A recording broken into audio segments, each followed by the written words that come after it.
ดีที่ฆาตกรไม่ได้ฆ่าเพราะความโกรธแค้นแต่ฆ่าเพราะว่ามันคือความสุขเพียงอย่างเดียวในชีวิตยินดีต้อนรับเข้าสู่ช่องย้อนรอยข่าวดังวันนี้เราจะพาคุณไปรู้จักกับคดีสะเทือนขวัญของเกาหลีใต้ชื่อของเขาคือจองนำกะยูชายที่ฆ่าคนบริสุทธิ์มาแล้วมากกว่า13ศพและทิ้งผู้บาดเจ็บไว้อีกนับไม่ถ้วนและความกระหายเลือดของเขานั้นรุนแรงขนาดที่ว่าเมื่อไม่มีใครให้ฆ่าเขาก็เลือกที่จะปิดชีวิตตัวเองจองนำกะยูเกิดมาในครอบครัวที่ลำบากยากจนมากที่เมืองซอชอนในจังหวัดชุมชองใต้เมื่อปี 1969 ชีวิตช่วงแรกของเขาไม่ได้มีความสุขเหมือนเด็กคนอื่นเลยบ้านของเขามีสภาพย่ำแย่จนแทบจะเรียกได้ว่าเป็นที่ซุกหัวนอนเฉยๆพ่อแม่ของเขาต้องทำงานหนักมากแต่ก็ยังไม่มีเงินพอจะเลี้ยงปากเลี้ยงท้องให้ดีได้เขาต้องโตมาท่ามกลางความขาดแคลนทุกอย่างทั้งเสื้อเก่าๆและอาหารที่มีไม่พอกินในแต่ละมื้อความลำบากพวกนี้บีบให้เขาต้องเห็นภาพความลำบากของพ่อแม่ทุกวันจนมันกลายเป็นปมในใจว่าทำไมเขาถึงไม่ได้มีชีวิตที่สุขสบายเหมือนบ้านอื่นบ้างเขาใช้ชีวิตวัยเด็กอยู่กับความรู้สึกที่ว่าตัวเองต่ำต้อยและไม่มีค่าอะไรเลยตั้งแต่จำความได้เขาเฝ้ามองดูเด็กคนอื่นมีของเล่นและใส่เสื้อผ้าดีๆในขณะที่เขาต้องใส่เสื้อผ้าขาดๆเดินไปตามถนนในหมู่บ้านด้วยความรู้สึกอับอายนอกจากความจนที่บีบคั้นแล้วพ่อของเขายังเป็นคนอารมณ์รุนแรงมากทุกครั้งที่พ่อเมาเหล้ากลับมาหรือมีเรื่องไม่พอใจมาจากข้างนอกเขามักจะเป็นที่ระบายอารมณ์ของพ่อเสมอเขาโดนพ่อตบตีและทำร้ายร่างกายอย่างหนักอยู่เป็นประจำไม่ว่าเขาจะทำผิดหรือไม่ได้ทำอะไรเลยก็ตามเขาต้องใช้ชีวิตอยู่ด้วยความหวาดระแวงทุกครั้งที่ได้ยินเสียงของพ่อเดินเข้าบ้านมาเขาเคยพยายามหลบไปซ่อนตามมุมบ้านหรือออกไปอยู่นอกบ้านจนดึกเพื่อเลี่ยงการเจอหน้าพ่อแต่สุดท้ายเขาก็หนีไม่พ้นอยู่ดี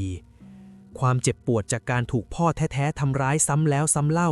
มันค่อยๆทำลายความรู้สึกผิดชอบชั่วดีในตัวเขาไปจนหมดและเริ่มทำให้เขามองว่าการใช้ความรุนแรงใส่คนอื่นคือเรื่องปกติที่เกิดขึ้นได้ในชีวิตจริงเขาเริ่มเก็บงำความโกรธแค้นเอาไว้ข้างในโดยที่ไม่มีใครรู้เลยพอเขาพยายามหนีจากเรื่องร้ายจากที่บ้านไปโรงเรียนชีวิตที่นั่นก็ไม่ได้ดีไปกว่ากันเลยเพราะเขามีฐานะยากจนและดูเป็นเด็กอ่อนแอทำให้เพื่อนร่วมชั้นชอบกลั่นแกล้งและล้อเลียนเขาอยู่เสมอเขาโดนเพื่อนรังแกจนแทบไม่อยากเข้าเรียนแต่สิ่งที่เลวร้ายที่สุดคือเขายังถูกผู้ใหญ่ในหมู่บ้านล่วงละเมิดทางเพศด้วยเหตุการณ์พวกนี้มันเกิดขึ้นหลายครั้งในขณะที่เขาเป็นเด็กและไม่มีทางสู้ได้เลยสักครั้งเขาไม่กล้าไปบอกใครเพราะกลัวและรู้สึกอับอายส่วนคนรอบข้างก็ไม่ได้สังเกตเห็นความผิดปกติที่เกิดขึ้นกับเขาเลยสักนิดการถูกกระทำย่ำยีทั้งทางร่างกายและจิตใจจากทั้งคนในครอบครัวและคนนอกบ้านแบบนี้มันทำให้เขารู้สึกว่าโลกนี้ไม่มีที่ไหนปลอดภัยสำหรับเขาเลยแม้แต่ที่เดียว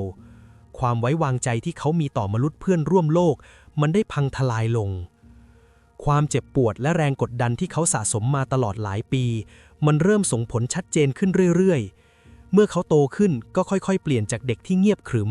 กลายเป็นคนที่ปลีกตัวออกจากสังคมอย่างสิ้นเชิงเขาไม่ยอมคุยกับใครและไม่คิดจะผูกมิตรกับคนรอบข้างเพราะเขารู้สึกว่าทุกคนคือคนที่คอยจะหาโอกาสทำร้ายเขาเสมอ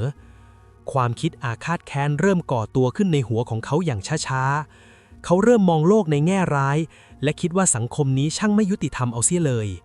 ทุกครั้งที่เขาเห็นคนอื่นหัวเราะหรือมีความสุขเขาจะรู้สึกโกรธและอิจฉาอยู่ในใจลึกๆเขาเริ่มมองผู้คนจากมุมมืดและจินตนาการถึงวันที่เขาจะได้เอาคืนทุกคนที่เคยทำร้ายเขาหรือแม้แต่คนที่ไม่เกี่ยวอะไรด้วยเลยเมื่อเขาเริ่มเป็นวัยรุ่นเขาก็หันเข้าหาเส้นทางอาชญากรรมเพื่อระบายความโกรธแค้นในใจเขาเริ่มจากการขโมยของเล็กๆน้อยๆและเริ่มใช้กำลังตัดสินปัญหาบ่อยขึ้นพฤติกรรมที่ก้าวร้าวทำให้เขาต้องเข้าออกสถานพินิจตั้งแต่วัยรุ่น แต่ที่นั่นไม่ได้ช่วยขัดเกลาจิตใจของเขาเลยแม้แต่น้อยกลับกลายเป็นที่ที่ทำให้เขาเรียนรู้วิธีการทำชั่วให้แนบเนียนขึ้นกว่าเดิมพอพ้นโทษออกมาเขาก็ยังทำผิดซ้ำซากจนต้องเข้าคุกอีกหลายครั้งชีวิตที่วนเวียนอยู่กับการเข้าคุกออกคุกมันยิ่งตอกย้ำว่าเขาไม่มีที่ยืนในสังคมที่ปกติแล้วความโกรธแค้นที่มีต่อโลกมันยิ่งทวีความรุนแรงขึ้นทุกครั้งที่เขาถูกขังอยู่หลังลูกกรงเหล็กเขาไม่ได้รู้สึกผิดกับการกระทำของตัวเองเลยสักนิดแต่กลับมองว่าที่เขาต้องเป็นแบบนี้ก็เพราะคนอื่นทำเขาก่อนเขาเริ่มคิดแผนการที่มันใหญ่และรุนแรงกว่าเดิมขึ้นมาในหัวตลอดเวลาที่ถูกขังจุดเปลี่ยนสำคัญที่ทำให้เขากลายเป็นฆาตกรต่อเนื่องสุดโหดคือตอนที่เขาเริ่มตั้งแง่กับกลุ่มคนที่มีชีวิตดีกว่าเขาจองนำกยูเริ่มมองว่าพวกคนรวยหรือคนที่มีครอบครัวที่อบอุ่นคือศัตรูที่เขาต้องทำลายทิ้งให้หมดเขาเดินไปตามย่านที่พักอาศัยที่ดูหรูหราแล้วมองเข้าไปในบ้านเหล่านั้นด้วยสายตาที่เต็มไปด้วยความเกลียดชังเขาคิดว่ามันไม่ยุติธรรมเลยที่คนพวกนี้มีทุกอย่างในขณะที่เขาไม่เหลืออะไรเลยความคิดนี้มันฝังรากลึกจนกลายเป็นเป้าหมายหลักในชีวิตของเขาไปแล้วเขาไม่ได้ต้องการแค่เงินหรือสิ่งของจากการปล้นอีกต่อไปแต่เขาต้องการทำลายความสุขและความมั่นคงของคนอื่นด้วยมือของเขาเองความคิดที่อยากจะเห็นคนอื่นพังพินาศเหมือนที่เขาเคยเจอมามันคือจุดเริ่มต้นที่ทำให้เขามองหาเหยื่อรายแรกเพื่อปลดปล่อยปีศาจที่เขาเลี้ยงไว้ในใจออกมาสู่โลกภายนอกอย่างเป็นทางการวันที่ 14 มกราคม ปี 2004 เป็นวันที่จองนำกยูเริ่มเปลี่ยนตัวเองจากคนที่แค่คิดร้ายให้กลายเป็นฆาตกรตัวจริงเสียทีเขาเดินออกจากบ้านไปตามถนนในย่านบูชอนในหัวเขามันเต็มไปด้วยความอัดอั้นที่สะสมมานานหลายปีเขาเดินวนไปวนมาอยู่บนถนนเส้นเดิมๆสายตาจ้องมองคนที่เดินผ่านไปมาด้วยความรู้สึกอยากเอาชนะเขาไม่ได้มีแผนที่ซับซ้อนอะไรในตอนนั้นแค่เดินหาใครสักคนที่ดูอ่อนแอและไม่สามารถสู้แรงเขาได้เขาเดินผ่านร้านค้าและตรอกซอกซอยต่างๆโดยที่ไม่ได้มีอาวุธร้ายแรงอะไรเลยมีแค่ร่างกายและแรงอาฆาตที่มันสุกงอมจนพร้อมจะระเบิดออกมาแล้วเขาหยุดยืนดูเด็กๆที่วิ่งเล่นกันอยู่ไกลๆแล้วเริ่มรู้สึกว่าวันนี้แหละที่เขาจะได้ลองลงมือทำในสิ่งที่เขาเฝ้าจินตนาการมาตลอดเสียทีเขาเดินเข้าไปแถวสนามเด็กเล่นที่ย่านวอนมีในเมืองบูชอนแล้วสายตาก็ไปหยุดอยู่ที่เด็กชาย2 คนคือเด็กชายอิมและเด็กชายยุนที่กำลังวิ่งเล่นกันอยู่ตามลำพังจองนำกยูค่อยๆเดินเข้าไปหาเด็กทั้ง2 คนด้วยท่าทางที่ดูเหมือนผู้ใหญ่ใจดีทั่วไปเขาเริ่มชวนเด็กคุยถามเรื่องโน้นเรื่องนี้จนเด็กเริ่มตายใจและยอมคุยด้วยอย่างเป็นกันเองเขาหลอกล่อเด็กทั้ง2 คนให้เดินตามเขาไปโดยบอกว่าจะพาไปที่สนุกกว่านี้เด็กๆที่ยังไร้เดียงสาไม่รู้เลยว่าพวกเขากำลังเดินตามปีศาจเข้าไปในความตายจองนำกยูพาเด็กเดินเลาะผ่านย่านชุมชนออกไปเรื่อยๆจนกระทั่งทางเดินเริ่มเปลี่ยวและรกมากขึ้นทุกทีเขาพาเด็กทั้ง2 คนเดินลึกเข้าไปในป่าบนภูเขาที่อยู่ไม่ไกลจากจุดที่ลักพาตัวมามากนักยิ่งเดินลึกเข้าไปเท่าไหร่ยิ่งไร้เสียงคนมากเท่านั้นพอถึงจุดที่เขาแน่ใจว่าไม่มีใครได้ยินเสียงร้องแน่ๆเขาก็เปลี่ยนจากคนที่ดูใจดีให้กลายเป็นสัตว์ร้ายทันทีเขาพุ่งเข้าไปหาเด็กคนหนึ่งแล้วใช้มือบีบคออย่างแรงจนเด็กอีกคนตกใจจนทำอะไรไม่ถูกจองนำกยูใช้พละกำลังทั้งหมดที่มีจัดการกับเด็กทั้ง2 คน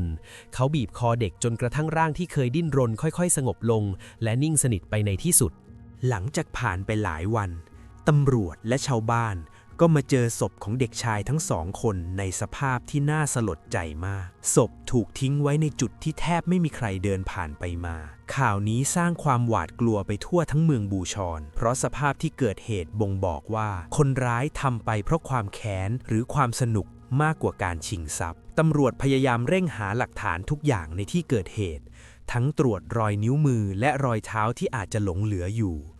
แต่จองนำกยูทำตัวแนบเนียนมากจนตำรวจหาเบาะแสอะไรแทบไม่ได้เลยกล้องวงจรปิดในยุคนั้นยังมีไม่กี่ตัวและภาพก็ไม่ชัดพอที่จะระบุตัวตนใครได้ตำรวจเดินถามคนแถวนั้นจนทั่วแต่ก็ไม่มีใครเห็นคนแปลกหน้าที่ดูน่าสงสัยเลยคดีนี้จึงกลายเป็นปริศนาที่สร้างความตึงเครียดให้กับเจ้าหน้าที่อย่างมากเพราะพวกเขาไม่รู้เลยว่าศัตรูที่กำลังสู้อยู่ด้วยนั้นคือใครกันแน่ในขณะที่เจ้าหน้าที่กำลังหัวหมุนกับการตามหาตัวคนร้ายจองนำกยูกลับนั่งติดตามข่าวนี้อยู่ที่บ้านด้วยความรู้สึกภาคภูมิใจที่ตำรวจไม่สามารถจับตัวเขาได้เลยแม้จะพยายามมากแค่ไหนก็ตามจากเดิมที่เป็นคนไม่มีใครสนใจและมักถูกรังแกเสมอตอนนี้เขากลายเป็นคนคุมเกมที่ทำให้คนทั้งเมืองต้องขวัญผวา เขาเริ่มชอบความรู้สึกของการเป็นคนสำคัญในหน้าข่าวหนังสือพิมพ์ความคิดที่ตัวเองฉลาดกว่าตำรวจเริ่มฝังรากลึกลงในใจของเขา และก็เริ่มรู้สึกว่า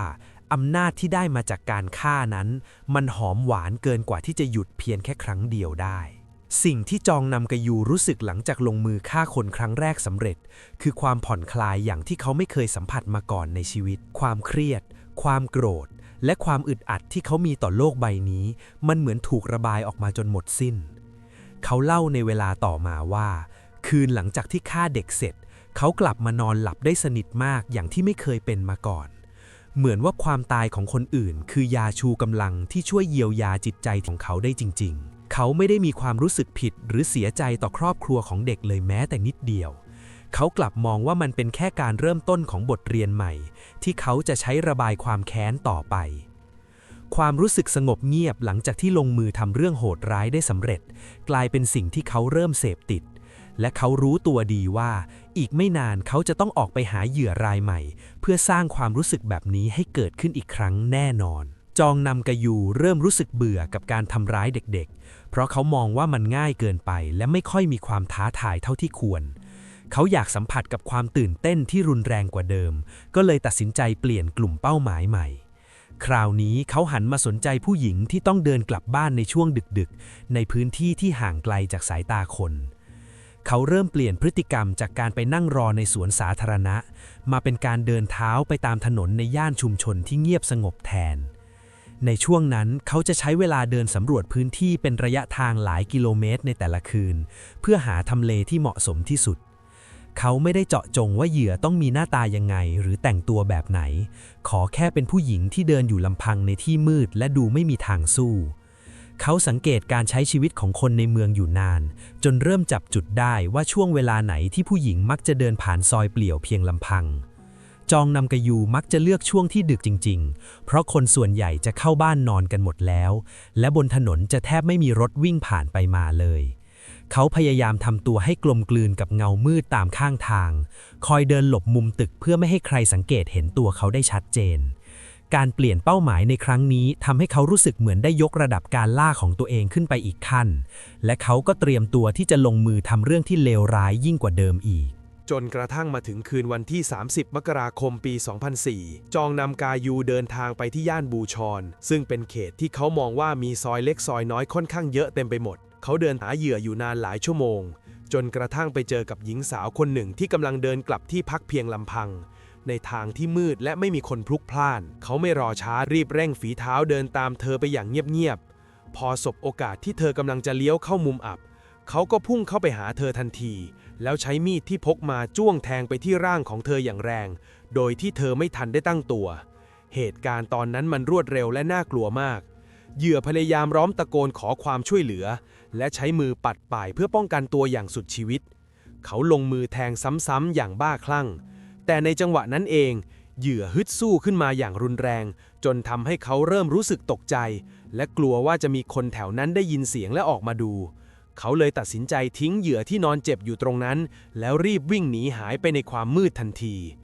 หญิงสาวคนนี้รอดตายมาได้อย่างปาฏิหาริย์แต่เธอก็ได้รับบาดเจ็บสาหัสและต้องใช้ชีวิตอยู่กับฝันร้ายไปตลอดกาลส่วนตัวเขาก็รีบกลับไปซ่อนตัวและรู้สึกหงุดหงิดตัวเองมากที่ทำงานไม่สำเร็จในครั้งนี้หลังจากเหตุการณ์ที่บูชอนจองนำกายูไม่ได้รู้สึกกลัวที่จะโดนตำรวจจับเลยแม้แต่น้อยแต่เขากลับรู้สึกว่าการจู่โจมผู้ใหญ่มันน่าตื่นเต้นกว่าที่เขาคิดไว้มากเขาเริ่มเข้าใจแล้วว่าการทำร้ายคนที่โตกว่านั้นมันให้ความรู้สึกท้าทายและมันมือมากกว่าพวกเด็กๆเพราะเหยื่อจะมีการต่อสู้และดิ้นรนซึ่งนั่นคือสิ่งที่เขาต้องการจะเห็นเขาชอบความรู้สึกตอนที่เขาสามารถสยบคนที่พยายามจะสู้กับเขาได้มันทำให้เขารู้สึกว่าเขามีพลังและอำนาจเหนือกว่าคนอื่นอย่างเห็นได้ชัดเขาเริ่มเสพติดความรุนแรงในรูปแบบนี้มากขึ้นเรื่อยๆเขาเริ่มประเมินความสามารถของตัวเองใหม่และคิดว่าเขาสามารถจัดการกับใครก็ได้ถ้าเขาเตรียมตัวมาดีพอความล้มเหลวครั้งก่อนไม่ได้ทำให้เขาถอยแต่กลับกลายเป็นแรงผลักดันที่ทำให้เขาอยากจะกลับไปลงมือซ้ำอีกเพื่อพิสูจน์ว่าเขาทำได้เขามองว่าการที่เหยื่อรอดไปได้เป็นเพราะว่าเขาทำพลาดและมันยังไม่รุนแรงพอแต่ครั้งหน้าถ้าเขาจะลงมืออีกจะไม่ยอมให้ใครรอดไปบอกตำรวจได้อีกเด็ดขาด จองนำกายูเริ่มเปลี่ยนมาเป็นคนที่มีความระมัดระวังมากขึ้นในการเลือกสถานที่ลงมือเขาเริ่มศึกษาแผนที่อย่างละเอียดและลงพื้นที่จริงเพื่อสำรวจตรอกซอกซอยที่มืดและเปลี่ยวที่สุดในย่านต่างๆเขาจะเดินไปตามทางที่ทั้งแคบและรกไปด้วยกองขยะเพราะเขารู้ดีว่าที่แบบนี้มักจะไม่ค่อยมีใครติดกล้องวงจรปิดเอาไว้เขาใช้เวลาคืนแล้วคืนเล่าเดินวนเวียนอยู่ในซอยเดิมๆเพื่อให้จำทางหนีทีไล่ได้แม่นยำที่สุดเขาจะคอยดูว่าบ้านหลังไหนไม่มีคนอยู่หรือจุดไหนที่ไฟริมถนนมันมืดจนมืดสนิทเพราะที่เหล่านั้นจะเป็นจุดที่เขาใช้ซ่อนตัวและดักรอเหยื่อได้ดีที่สุดเขาเรียนรู้วิธีการก้าวเดินให้เงียบที่สุดเพื่อไม่ให้เหยื่อรู้ตัวจนกว่าเขาจะเข้าไปประชิดตัวแล้วนอกจากเรื่องสถานที่แล้วเขายังคอยสังเกตด้วยว่าตำรวจแถวนั้นจะขับรถสายตรวจผ่านมาตอนกี่โมงแล้วเว้นช่วงนานแค่ไหนเขาจะหลบอยู่ในมุมอับสายตาแล้วรอดูจนกว่าถนนจะว่างเปล่าจริงๆถึงจะเริ่มมองหาเป้าหมายการเตรียมการที่ละเอียดแบบนี้ทำให้เขามั่นใจว่าเขาสามารถควบคุมสถานการณ์ได้ทั้งหมดและยากที่ใครจะมาขวางทางเขาได้ในตอนที่เขากำลังจะลงมือทุกครั้งที่จองนำกายูออกจากบ้านไปเดินล่าเหยื่อเขาจะพกมีดและอาวุธชนิดอื่นๆติดตัวไปด้วยเสมอไม่ว่าจะไปทำธุระส่วนตัวหรือตั้งใจไปฆ่าคนจริงๆเขามักจะซ่อนมันไว้ในจุดที่หยิบออกมาใช้งานได้ง่ายที่สุดและคอยใช้มือคลำมันอยู่ตลอดเวลาเพื่อให้รู้สึกอุ่นใจเขากลายเป็นคนที่มีความอดทนในการรอคอยสูงมากเขาสามารถยืนแอบอยู่ในเงามืดของตึกได้นานเป็นชั่วโมงเขานั่งจ้องมองผู้คนที่เดินผ่านไปมาด้วยสายตาเย็นชาเหมือนเสือที่กำลังซุ่มรอจังหวะตะปบเหยื่อทุกครั้งที่มีผู้หญิงเดินเข้ามาในระยะที่เขาเล็งไว้เขาจะรีบประเมินสถานการณ์รอบข้างทันทีว่ามีใครอยู่แถวนั้นไหมหรือมีกล้องตัวไหนที่เขามองข้ามไปหรือเปล่าถ้าเขารู้สึกว่าจังหวะมันยังไม่ได้เขาก็จะยอมปล่อยเหยื่อรายนั้นให้เดินผ่านไปแล้วรอคนใหม่ที่ดูจะลงมือง่ายกว่าความคิดของเขาหมกมุ่นอยู่แต่การวางแผนฆ่าคนจนมันกลายเป็นเรื่องปกติในชีวิตประจำวันของเขาไปแล้ว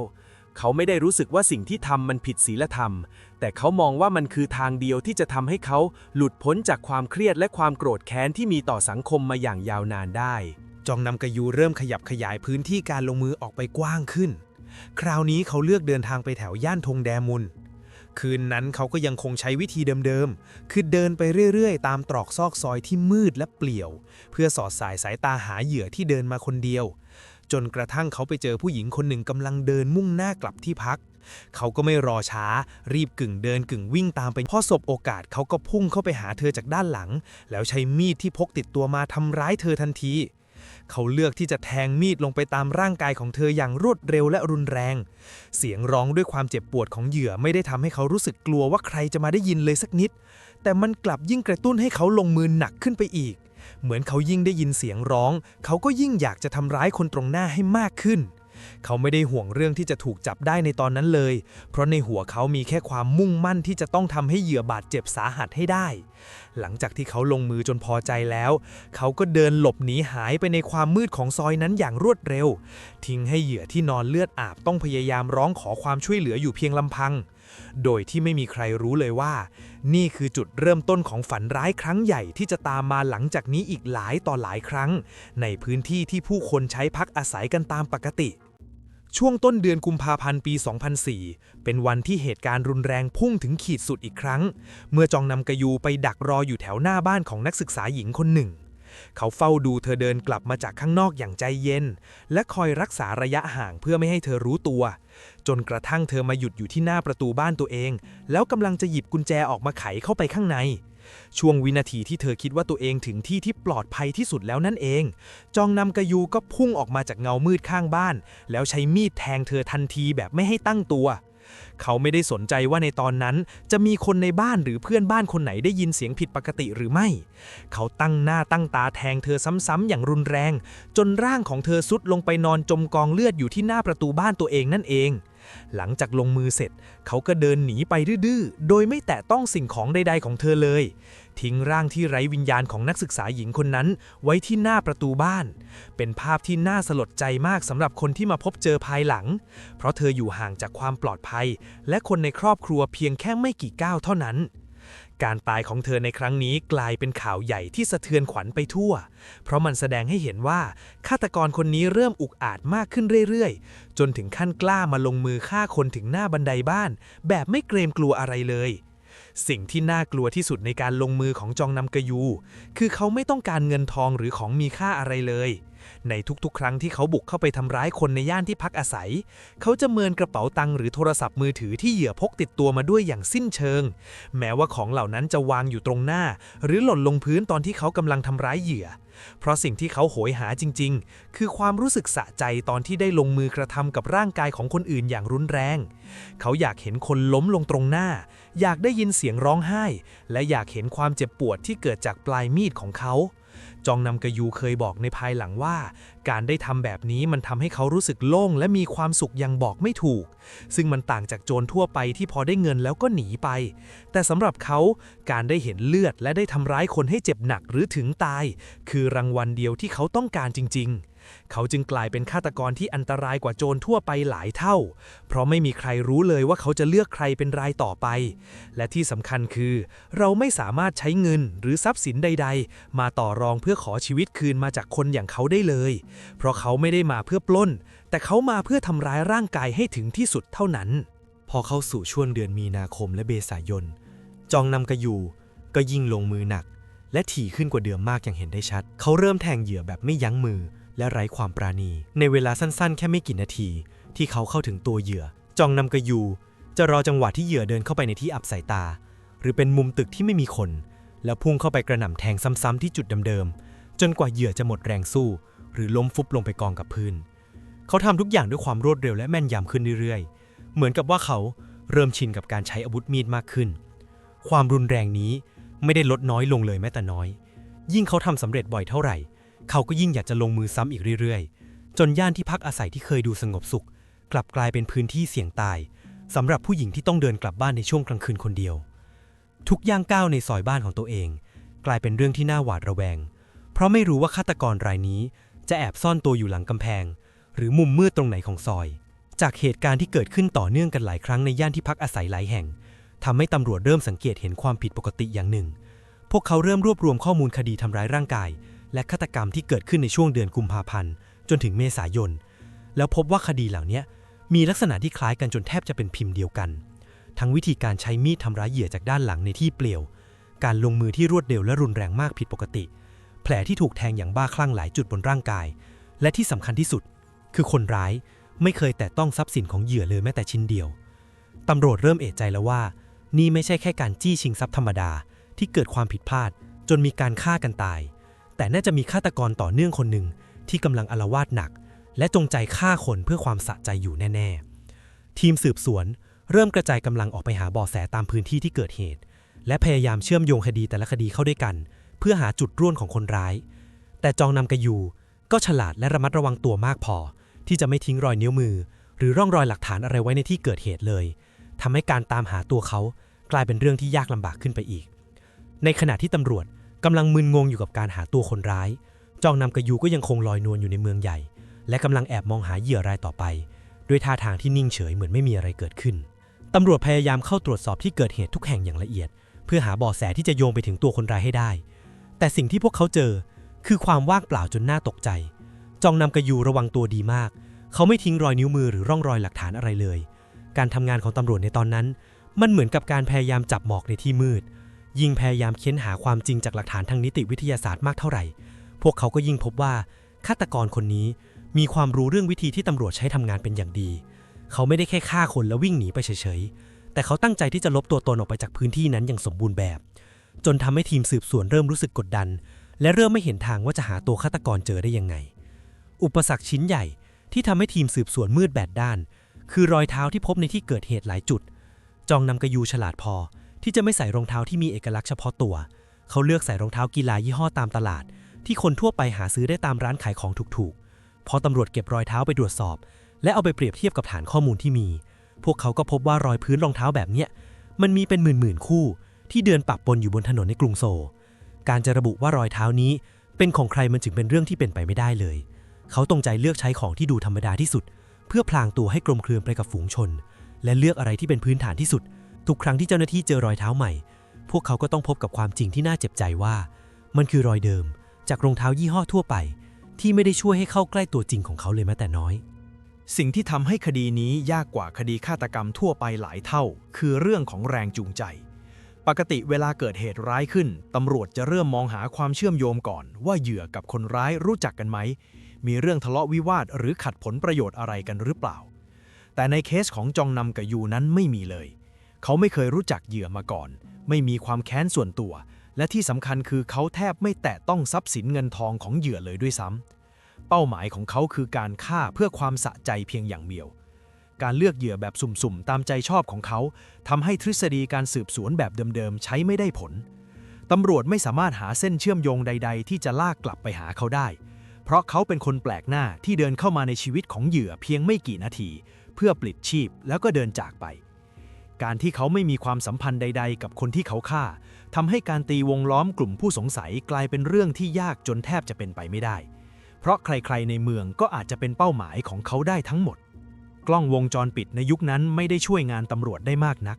ถึงแม้จะมีการติดกล้องไว้ตามถนนหรือหน้าตึกบางแห่งแต่เทคโนโลยีในสมัยนั้นมันยังย่ำแย่เกินกว่าจะเห็นรายละเอียดใบหน้าคนร้ายได้ชัดๆภาพที่ตำรวจได้มามักจะเป็นเงาสีดำเบลอๆที่ขยับไปมาอยู่ในซอกหลืบมืดๆจองนำกับยูเองก็ดูเหมือนจะรู้จุดบอดพวกนี้ดี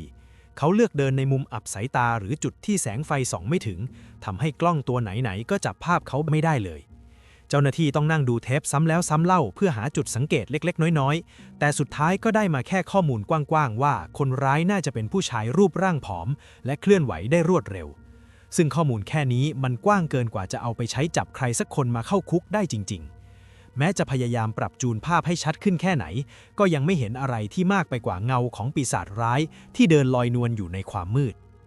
เมื่อข่าวเริ่มกระจายออกไปว่ามีฆาตกรที่ไร้ร่องรอยกำลังอาละวาดชาวเมืองในย่านที่เกิดเหตุและพื้นที่ใกล้เคียงก็ตกอยู่ในความหวาดกลัวอย่างหนักบรรยากาศของเมืองเปลี่ยนไปทันทีที่พระอาทิตย์ลับขอบฟ้าถนนที่เคยมีคนเดินพลุกพล่านกลับเงียบเชียบจนน่ากลัวทุกคนต่างรีบกลับเข้าบ้านตั้งแต่หัวค่ำล็อกประตูและหน้าต่างทุกบานอย่างแน่นหนาบางบ้านถึงขั้นต้องติดลูกกรงเหล็กเพิ่มหรือซื้อแม่กุญแจมาคล้องซ้อนกันหลายชั้นพ่อแม่ไม่ยอมปล่อยให้ลูกออกไปวิ่งเล่นในสวนสาธารณะเหมือนเมื่อก่อนแม้แต่คนหนุ่มสาวที่ชอบเที่ยวกลางคืนก็เลือกที่จะอยู่บ้านเพราะไม่อยากเสี่ยงดวงกับการเจอคนร้ายหลังจากที่ตำรวจยังคงงมเข็มหาทางจับตัวเขาไม่ได้จองนำกับยูก็ไม่ได้หยุดอยู่นิ่งๆเพื่อหลบซ่อนตัวแต่เขากลับเริ่มเตรียมร่างกายให้พร้อมสำหรับการก่อเหตุครั้งต่อๆไปที่รุนแรงกว่าเดิมเขาเริ่มหันมาออกกำลังกายอย่างหนักชนิดที่คนทั่วไปยังต้องแปลกใจทุกวันเขาจะออกไปวิ่งตามสวนสาธารณะหรือตามถนนในละแวกบ้านเขาฝึกวิ่งแบบจับเวลาเพื่อดูว่าตัวเองจะทำความเร็วได้ดีแค่ไหนและอึดพอที่จะวิ่งหนีได้นานกี่นาทีเพราะเขารู้ดีว่าปัจจัยสำคัญที่ทำให้ฆาตกรถูกจับได้คือการหนีไม่พ้นเขาเลยตั้งเป้าว่าฝีเท้าของเขาต้องเร็วกว่าตำรวจที่ไล่ตามมาเสมอนอกจากนี้เขายังเลิกสูบบุหรี่และดูแลสุขภาพอย่างยอดเยี่ยมไม่ใช่เพราะเขารักชีวิตตัวเองแต่เขาทำเพื่อให้ร่างกายเป็นเครื่องมือสังหารที่สมบูรณ์แบบที่สุดเขาฝึกจนมั่นใจว่าไม่มีใครในย่านนั้นจะวิ่งตามเขาได้แน่นอนแม้แต่ตอนที่เขาไปเดินสำรวจพื้นที่ที่วางแผนจะลงมือเขาก็จะคอยเช็คกล้องวงจรปิดไปด้วยว่ามุมไหนมืดที่สุดและทางไหนที่จะช่วยให้เขาวิ่งหายไปในเงามืดได้เร็วที่สุดสิ่งที่เปลี่ยนไปในใจของจองนำกับยูยังเห็นได้ชัดคือเป้าหมายในการลงมือในช่วงแรกเขาอาจจะทำไปเพราะความแค้นที่สะสมแต่ตอนนี้มันกลายเป็นความสนุกไปแล้วเขาเริ่มรู้สึกเสพติดเสียงร้องขอชีวิตของเหยื่อมันทำให้เขารู้สึกว่าตัวเองมีอำนาจล้นฟ้าและเป็นคนกุมชะตาชีวิตของคนอื่นเอาไว้ยิ่งเหยื่อดิ้นรนหรือร้องดังเท่าไหร่เขาก็ยิ่งรู้สึกสะใจและมีอารมณ์ร่วมไปกับเหตุการณ์นั้นมากขึ้นเขาไม่ได้ต้องการแค่ให้เหยื่อตายไปเฉยๆแต่เขาอยากยืนดูความทรมานนั้นให้นานที่สุดเท่าที่จะทำได้เขาจะเฝ้ามองแววตาที่ค่อยๆสิ้นหวังของเหยื่อแล้วรู้สึกว่านี่แหละคือรางวัลที่เขาควรได้รับจากการทำงานหนักเขาเริ่มมองหาวิธีที่จะทำให้เหยื่อเจ็บปวดมากขึ้นเรื่อยๆโดยที่เขาแทบไม่ต้องพูดอะไรเลยแค่ยืนมองผลงานของตัวเองที่เปื้อนเลือดด้วยความภูมิใจเงียบๆในเงามืดซึ่งความรู้สึกตื่นเต้นแบบนี้มันทำให้เขาหยุดคิดเรื่องการฆ่าไม่ได้แม้แต่วันเดียวเทคนิคการล่าเหยื่อของเขาเริ่มมีความซับซ้อนและใช้ความอดทนสูงขึ้นมากเขาจะไม่พุ่งเข้าใส่เป้าหมายทันทีที่เจอแต่จะเปลี่ยนมาใช้การสะกดรอยตามไปเรื่อยๆบางครั้งเขาสามารถเดินตามเหยื่อไปเงียบๆเป็นระยะทางหลายกิโลเมตรโดยทิ้งระยะห่างไว้พอประมาณเพื่อไม่ให้อีกฝ่ายรู้ตัว เขาชอบความรู้สึกตอนที่ได้เป็นผู้ควบคุมโชคชะตาของคนอื่นที่กำลังเดินกลับบ้านอย่างสบายใจ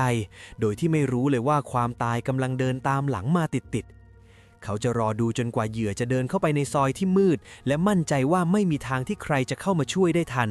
จากนั้นเขาก็จะค่อยๆเร่งฝีเท้าเข้าไปหาเป้าหมายอย่างรวดเร็วการรอคอยแบบนี้มันช่วยเพิ่มความตื่นเต้นให้เขาอย่างมหาศาล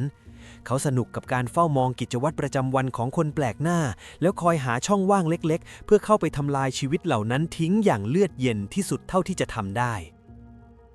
ความมั่นใจที่เพิ่มมากขึ้นเรื่อยๆทำให้จองนำกายูเริ่มรู้สึกว่าเขาเป็นคนเหนือมนุษย์เพราะไม่ว่าจะผ่านไปกี่ศพหรือกี่คดีตำรวจก็ยังจับทางเขาไม่ได้เลยสักครั้งเขาเห็นข่าวในทีวีว่าตำรวจกำลังสับสนเรื่องอาวุธที่ใช้บ้างหรือสับสนเรื่องพื้นที่เกิดเหตุที่ไม่ต่อเนื่องกันบ้างยิ่งทำให้เขาได้ใจและมองว่าเจ้าหน้าที่พวกนี้เป็นแค่พวกไร้น้ำยา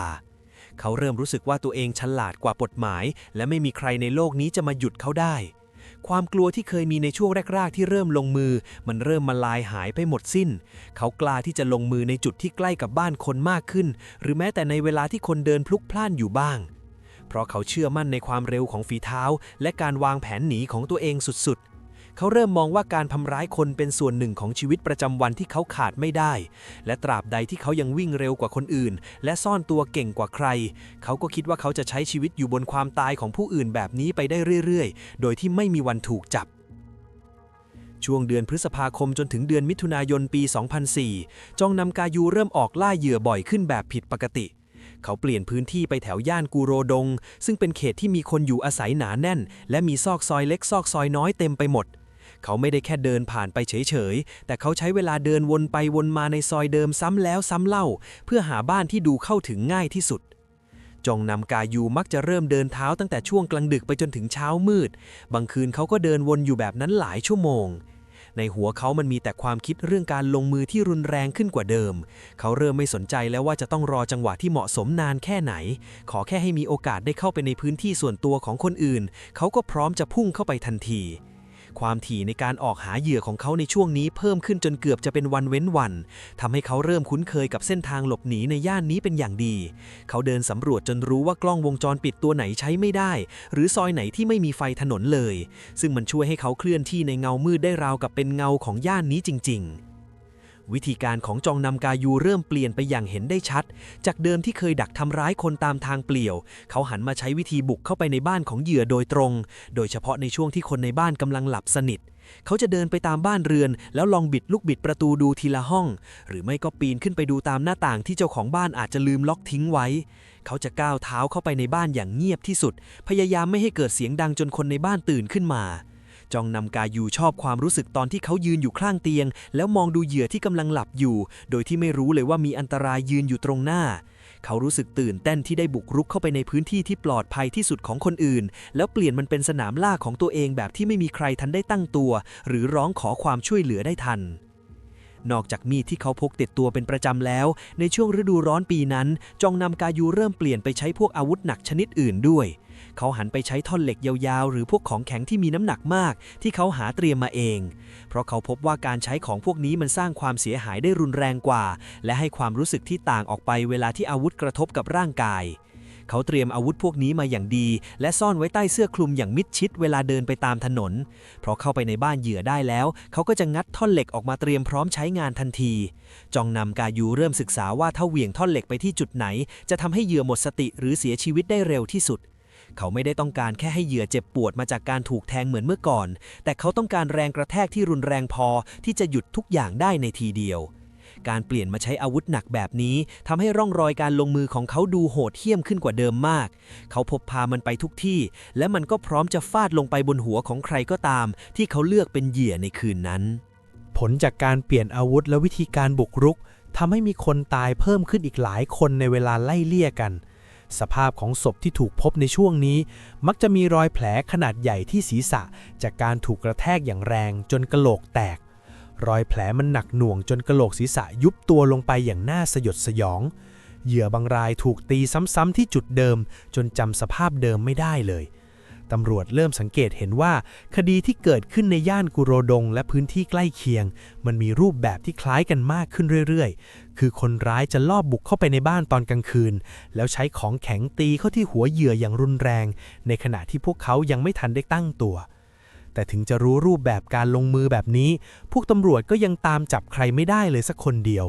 เพราะจองนำกยูระวังตัวมากเขาไม่ทิ้งรอยนิ้วมือหรือหลักฐานอะไรที่จะโยงมาถึงตัวเขาได้เลยทุกอย่างในที่เกิดเหตุมีเพียงคราบเลือดและร่องรอยของการถูกทำลายที่บอกถึงความบ้าคลั่งของฆาตกรที่ยังลอยนวลอยู่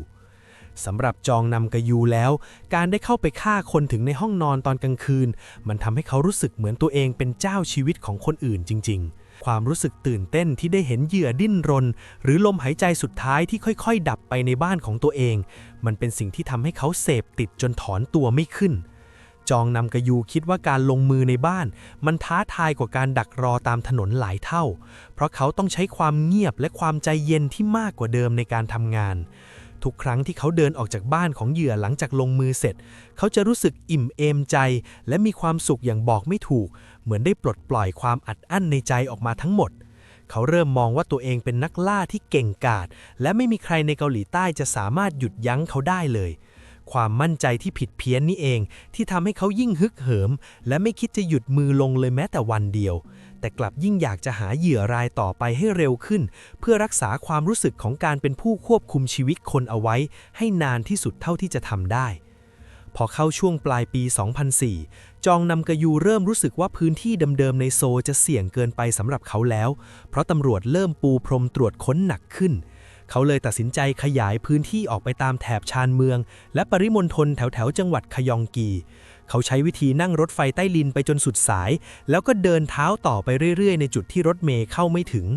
เขาเลือกเดินตามซอยมืดๆที่ไม่มีกล้องวงจรปิดและไม่มีไฟทางเดินการย้ายที่กบดานและที่ล่าเหยื่อแบบนี้ทำให้เขาหลุดรอดจากสายตาของเจ้าหน้าที่ไปได้อีกพักใหญ่เขาจะเดินไปเรื่อยๆจนกว่าจะเจอเขตชุมชนที่ดูเงียบเชียบพอเขาเจอพื้นที่ที่ถูกใจแล้วเขาก็จะเริ่มสำรวจเส้นทางหนีเอาไว้ก่อนเพื่อมั่นใจว่าถ้าเกิดอะไรผิดพลาดขึ้นมาเขาจะหายตัวไปในความมืดได้ทันทีโดยที่ไม่มีใครตามรอยได้เขาจะเปลี่ยนที่ไปเรื่อยๆเหมือนเงาที่ไม่มีใครจับทิศทางถูกวิธีการทำงานของเขามันเริ่มเปลี่ยนจากเดิมที่เคยเน้นความรวดเร็วมาเป็นการเฝ้าสังเกตการณ์ที่ต้องใช้เวลาและความอดทนที่สูงมากเขาจะไปยืนแอบอยู่ตามมุมมืดหรือหลังพุ่มไม้แถวๆบ้านที่เป็นเป้าหมายเพื่อดูว่าคนในบ้านมีใครบ้างมีผู้ชายอยู่ไหมหรือมีหมาที่จะเห่าเตือนภัยหรือเปล่าเขาจะคอยดูจังหวะที่ไฟในบ้านดับลงทีละดวงจนเหลือแค่ความมืดสนิทเขาถึงจะเริ่มขยับตัวเข้าไปใกล้ๆหน้าต่างหรือประตู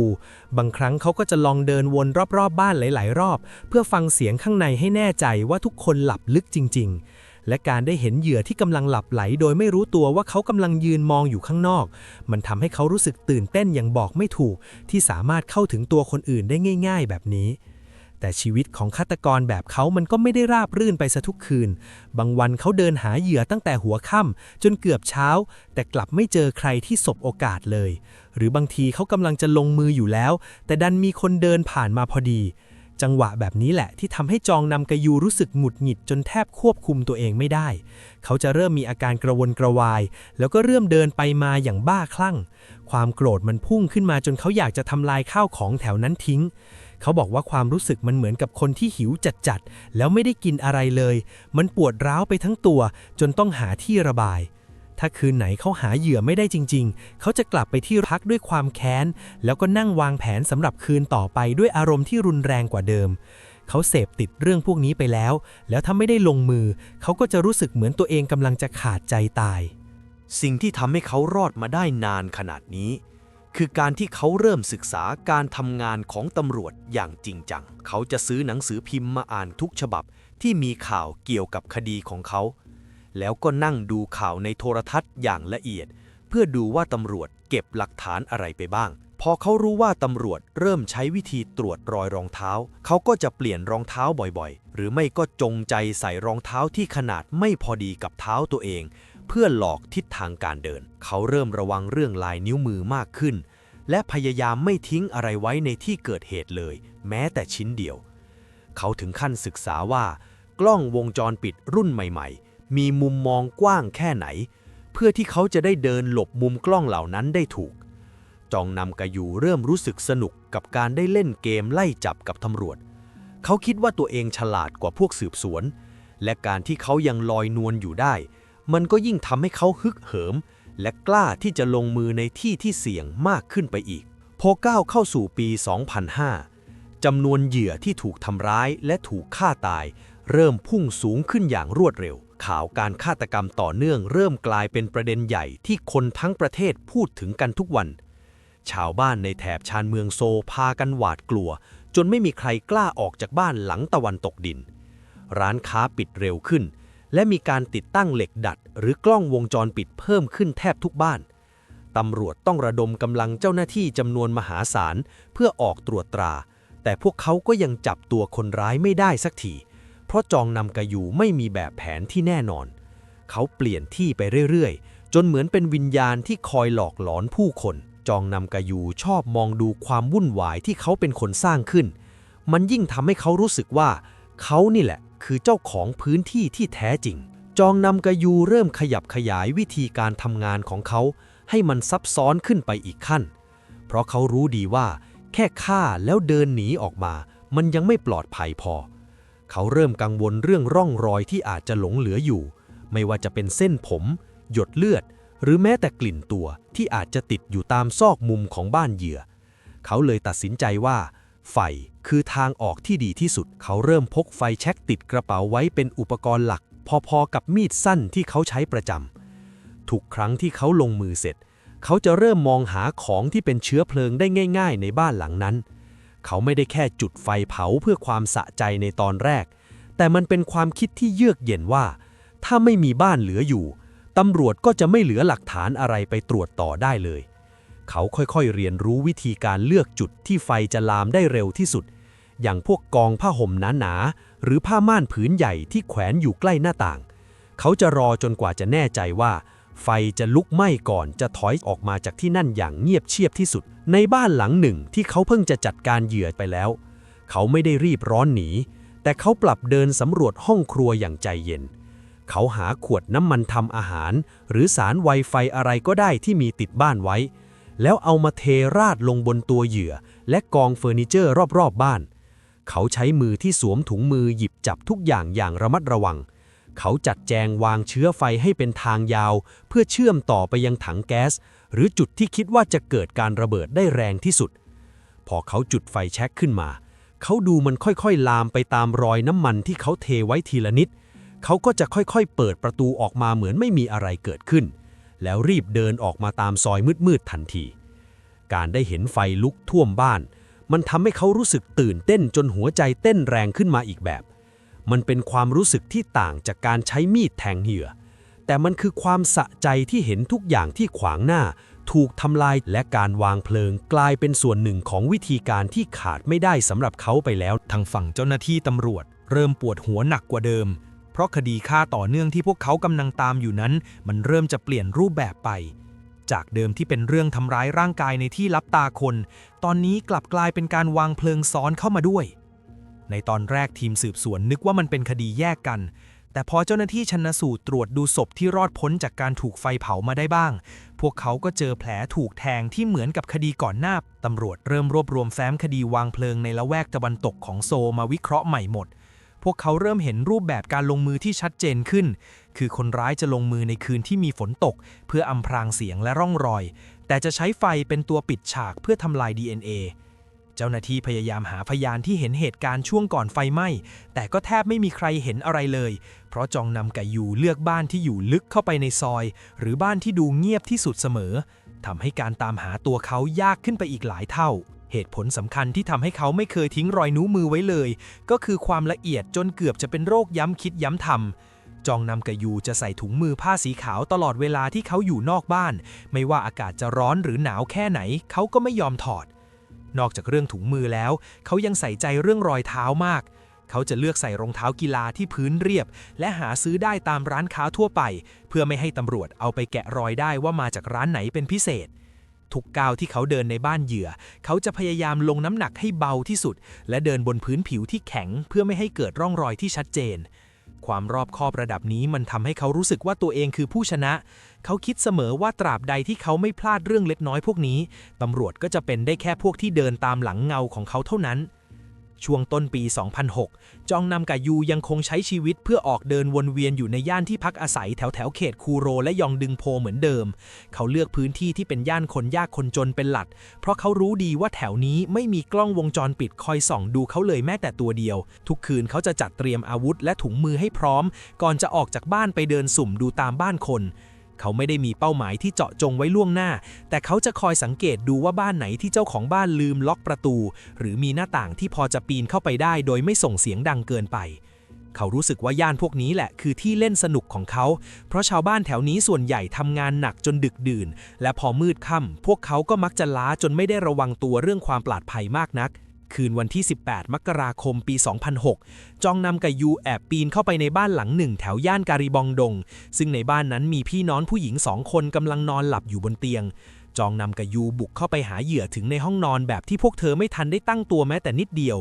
เขาใช้ของแข็งที่เตรียมมาทุบตีพวกเธออย่างบ้าคลั่งโดยไม่ยั้งมือแรงกระแทกแต่ละครั้งที่เขาส่งออกไปนั้นมันแรงพอที่จะทำให้เหยื่อบาดเจ็บสาหัสทันทีแต่ถึงอย่างนั้นก็ไม่มีใครได้ยินเสียงขอความช่วยเหลือจากข้างในบ้านเลยพี่น้องคู่นี้พยายามจะดิ้นรนสู้เพื่อเอาชีวิตรอดแต่แรงของผู้ชายเยอะจนพวกเธอสู้ไม่ไหวเขาลงมือซ้ำแล้วซ้ำเล่าจนมั่นใจว่าทั้งคู่ไม่หายใจอีกต่อไปแล้วเลือดสาดกระเซ็นไปทั่วห้องจนเปื้อนเสื้อผ้าของเขาและเขาก็มองดูร่างที่ไร้วิญญาณของทั้งคู่ด้วยสายตาที่เย็นชาและไร้ความรู้สึกเหมือนกับว่าชีวิตมนุษย์เป็นเพียงแค่เครื่องมือชิ้นหนึ่งในการระบายความโกรธแค้นที่ฝังรากลึกอยู่ในใจของเขามานานเท่านั้นเองหลังจากที่เขาลงมือจนเสร็จแล้วจองนำกายูไม่ได้รีบวิ่งหนีออกจากบ้านหลังนั้นทันทีเหมือนกับที่เขาเคยทำในช่วงแรกๆแต่เขากลับยืนนิ่งๆและเริ่มคิดหาวิธีที่จะทำลายหลักฐานรวมถึงสร้างเรื่องให้มันวุ่นวายมากขึ้นกว่าเดิมเขาหันไปเห็นกองผ้าและเศษกระดาษที่วางอยู่ใกล้ๆจึงตัดสินใจจุดไฟเผาที่นอนและข้าวของรอบๆตัวเหยื่อทันทีเขายืนมองดูเปลวไฟที่ค่อยๆลุกลามขึ้นมาทีละนิดด้วยความรู้สึกที่บรรยายไม่ถูกไฟเริ่มลามจากผ้าห่มไปที่ฝาผนังและเฟอร์นิเจอร์ไม้จนควันสีดำเริ่มลอยคละคลุ้งไปทั่วทั้งห้องเขาตั้งใจทิ้งร่องรอยของไฟไหม้ไว้เพื่อให้ตำรวจทำงานยากขึ้นและเพื่อให้แน่ใจว่าหลักฐานต่างๆจะต้องมอดไหม้ไปพร้อมกับความลับของเขาค่อยๆถอยออกมาจากห้องนั้นช้าๆในขณะที่ไฟกำลังลุกโชนอย่างหนักเขาก็เดินลัดเลาะไปตามเงามืดเพื่อหาทางหนี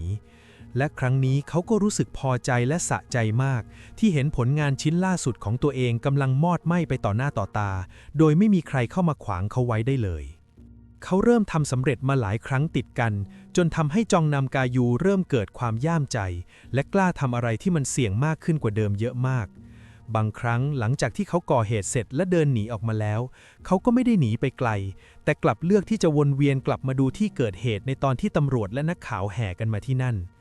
เขาแฝงตัวเข้าไปอยู่ท่ามกลางฝูงชนที่กำลังมุงดูด้วยความอยากรู้อยากเห็นและตกใจกับสิ่งที่เกิดขึ้นการได้เห็นความโกลาหลที่ตัวเองเป็นคนสร้างขึ้นมาด้วยมือเปล่ามันทำให้เขารู้สึกว่าตัวเองเหนือกว่าคนอื่นและเก่งกว่าใครเพื่อน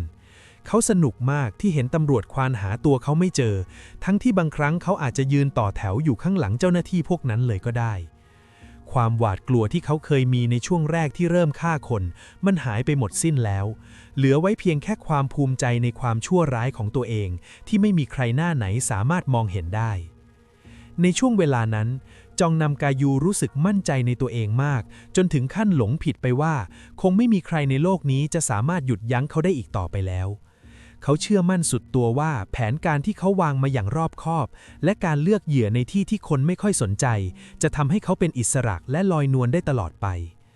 ทุกครั้งที่เขาเดินกลับบ้านไปนอนเขาก็จะเริ่มคิดถึงการออกล่าเหยื่อรายต่อไปในหัวทันทีราวกับว่าชีวิตของเขาตอนนี้ขับเคลื่อนด้วยการทำร้ายคนอื่นเพียงอย่างเดียวเท่านั้นเขาเริ่มขยายพื้นที่ออกไปไกลจากเดิมและไม่เกรงกลัวต่อสายตาของใครที่อาจจะผ่านมาเห็นเลยแม้แต่นิดเดียวเขามองตัวเองเป็นนักล่าที่เก่งกาจและสมบูรณ์แบบที่สุดที่ตำรวจเกาหลีใต้ไม่มีวันตามจับได้ความคิดที่ว่าตัวเองอยู่เหนือกว่ากฎหมายและศีลธรรมมันครอบงำจิตใจของเขาจนมืดบอดไปหมดเขาไม่ได้มองว่าสิ่งที่ตัวเองทำคือเรื่องที่ผิดร้ายแรงแต่เขามองว่ามันคือชัยชนะส่วนตัวที่เขาได้รับจากการล้างแค้นสังคมที่เคยทอดทิ้งเขาให้โดดเดี่ยว เขาใช้ชีวิตในช่วงต้นปีนั้นอย่างคนที่คิดว่าตัวเองเป็นเจ้าของแห่งเงามืดที่ไม่มีใครกล้าก้าวย่างเข้ามาท้าทายอำนาจของเขาได้เลย เช้ามืดวันที่ 22 เมษายน ปี 2006 จองนำกะยูเดินเตร่อยู่แถวย่านชินกินดง เขตยองดึงโพในกรุงโซลบรรยากาศรอบตัวตอนนั้นเงียบสนิทและมืดมาก เขาเดินวนเวียนหาเป้าหมายเหมือนที่เคยทำมาตลอดหลายปี จนไปสะดุดตาเข้ากับบ้านหลังเล็กๆหลังหนึ่งที่ดูเหมือนจะเข้าไปได้ง่าย เขาแอบปีนหน้าต่างเข้าไปข้างในบ้านอย่างเงียบที่สุดเท่าที่จะทำได้ ในมือของเขาถืออาวุธเตรียมพร้อมเอาไว้ เขาเดินผ่านความมืดในบ้านไปอย่างชำนาญ พยายามไม่ให้เกิดเสียงดังจนคนในบ้านตื่น เขาย่องเข้าไปในห้องนอนหนึ่งที่เห็นเงาคนนอนหลับอยู่บนเตียง ตอนนั้นเขารู้สึกมั่นใจมากว่าทุกอย่างจะผ่านไปได้ง่ายเหมือนทุกครั้งที่ผ่านมา เขาค่อยๆขยับตัวเข้าไปใกล้เหยื่อที่ยังไม่รู้ชะตากรรมของตัวเอง โดยที่เขาเองก็ไม่รู้เลยว่าความโชคดีที่เขารอดมาได้ตลอดระยะเวลา2 ปีที่ผ่านมามันกำลังจะจบลงที่บ้านหลังนี้ ในจังหวะที่จองนำกะยูกำลังจะลงมือทำร้ายเจ้าของบ้านที่นอนหลับอยู่จู่ๆลูกชายของเจ้าของบ้านที่นอนอยู่อีกห้องก็ดันตื่นขึ้นมาพอดี ลูกชายคนนี้เป็นชายหนุ่มวัย 24 ปี เขาได้ยินเสียงที่ผิดปกติจึงลุกขึ้นมาดู พอเปิดประตูออกมาเห็นชายแปลกหน้ายืนถืออาวุธอยู่เหนือตัวพ่อของเขา เขาก็ไม่รอช้าพุ่งเข้าไปกระชากตัวจองนำกะยูออกมาทันที จองนำกะยูเองก็ตกใจมากเพราะเขาไม่เคยเจอใครที่ตื่นมาขวางเขาได้เร็วขนาดนี้ ปกติเขาจะเน้นจู่โจมตอนที่เหยื่อยังไม่ทันตั้งตัว แต่ครั้งนี้แผนที่เขาวางมาอย่างดีกลับพังไม่เป็นท่า เขาต้องเผชิญหน้ากับชายหนุ่มที่แข็งแรงและมีสติครบถ้วน ซึ่งต่างจากเหยื่อคนอื่นๆที่เขาเคยเจอมาตลอดชีวิตการเป็นฆาตกรของเขา การปะทะกันเกิดขึ้นอย่างรุนแรงท่ามกลางความมืดในบ้านหลังเล็กๆนั้น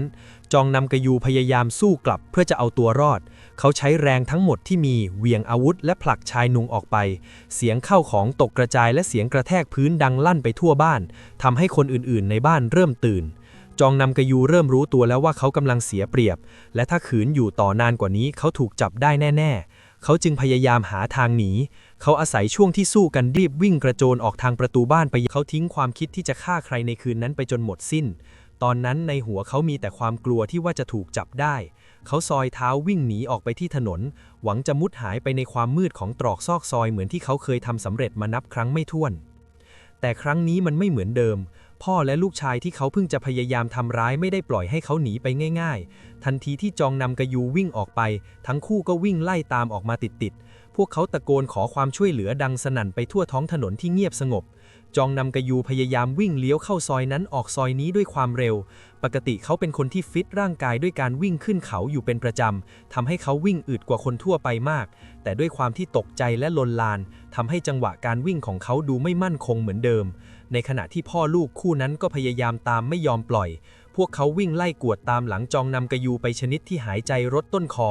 ยิ่งวิ่งไปไกลเท่าไหร่ จองนำกะยูก็ยิ่งรู้สึกว่าทางที่เขาเคยคุ้นเคยมันกลับดูแคบลงเรื่อยๆ จนกระทั่งเขาเริ่มหมดแรงและถูกตามทันในที่สุด